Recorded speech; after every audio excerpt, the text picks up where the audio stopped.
decided to come to pawn shop today to try and sell my president's pins.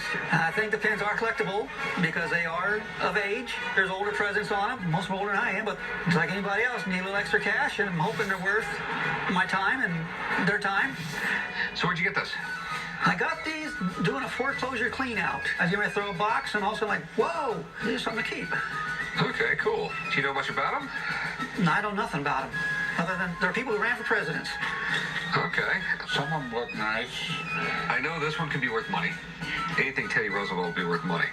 And this one could be worth money. I believe this one right here is from the Bull Moose Party. Do you know what the Bull Moose Party was? I have not a clue. Okay. Teddy Roosevelt served 2 terms, and I think it was 1912 he decided he wanted to be president again. Roosevelt was running for a 3rd term. He was unable to secure the Republican nomination, so he created his own party. It was nicknamed the Bull Moose Party. Roosevelt was a really long-winded guy, and he had a speech that was like 60 or 70 pages long, folded it in half in his breast pocket. Well, on his way to take the speech, some guy shot him, and he shot him in the speech. And the bullet was actually in his chest, but he insisted on doing the speech anyway. And up on stage, he says, "No one can kill this bull moose." Okay, and that's the way it became the Bull Moose Party. As Roosevelt was giving the speech, he was actually bleeding through his shirt because the bullet penetrated over 70 pages, folded in half in his pocket. Shortly after his speech, he collapsed and they brought him to the hospital. But just think what would have happened if he didn't have that speech in his pocket. Some of these older ones look a little too good to be true.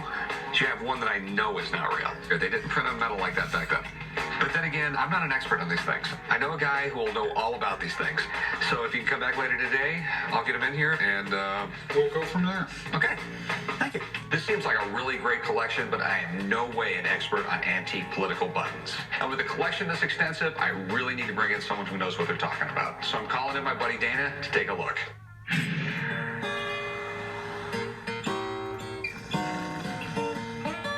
Lately, the old man's been napping a bit more than usual. He's always napped at work, even though he won't admit it, but a lot more here lately. Hey, Chum, where you going? You got